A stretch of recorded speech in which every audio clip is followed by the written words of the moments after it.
Jadi pada gambar pertama ini ada dua bentuk blade yang dipilih. Yang pertama itu blade dengan tip yang tidak lancip, dan yang B itu menggunakan ujung yang lancip atau helikopter base dengan speed factor 3,65. Selanjutnya ada grafik untuk airfoilnya. Airfoil ini grafiknya. Jadi prosedur yang digunakan menggunakan BEM prosedur dengan menggunakan airfoil NACA 4412 dengan persamaan berikut. Next. Ini pemodelan dari penggunaan blade dan airfoil yang telah digunakan pada slide sebelumnya. Oke, next. Ini grafik dari penggunaan dua model tersebut, dan selanjutnya akan dijelaskan mengenai variabel yang berpengaruh.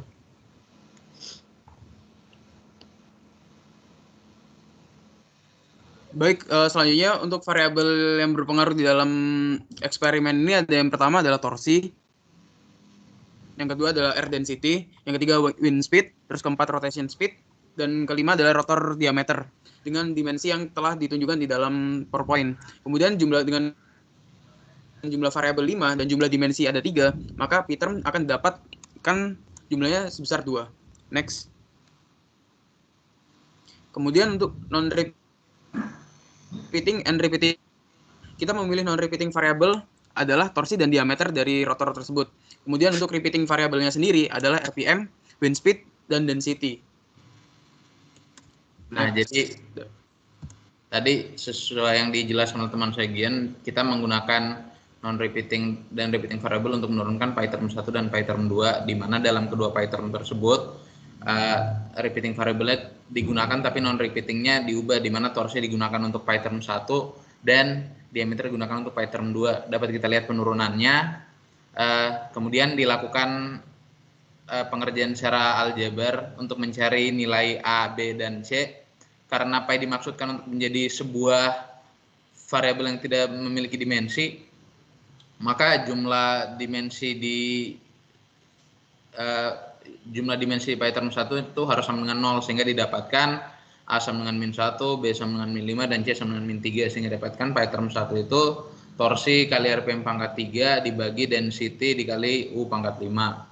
Nah, begitu pula dengan PyTerm 2. Kali ini kita menggunakan non-repeating variabelnya adalah D atau diameter rotor. Nah, seperti yang tadi didapatkan A sama dengan 0, B sama dengan min 1, dan C sama dengan 1. Sehingga didapatkan bahwa PyTerm 2 adalah diameter dikali RPM dibagi dengan U.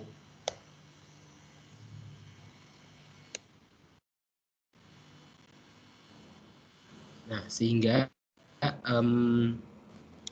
kita bisa, ini sebenarnya ini grafik antara torsi dengan rotor dengan radius 0,14. Kemudian next. Ini juga ada torsi antara rotor dengan radius, antara torsi dengan rotor dengan radius 0,19. Next. Dan kemudian ini adalah grafik antara P-term 1, antara korelasi dengan P-term 1 dan P-term 2. Dapat dilihat bahwa P-term 1 yang di mana RPM pangkat 3 dikali torsi dibagi dengan density dikali dengan wind speed pangkat 5, dan juga ada P-term 2 yaitu RPM dikali diameter rotor dan dibagi dengan wind speed. Kita lihat bahwa grafiknya bisa dilihat pada figur 19 untuk R0,14 dan juga untuk R0,19, dan juga kecepatan yang diubah-ubah. Dapat dilihat dari korelasi ini, jika kita plotkan maka akan terbentuk seperti power function, seperti RPM pangkat 3 torsi dibagi density U pangkat 5 sama dengan 0,0027 dikali RPM D per U dikali pangkat 3,3385.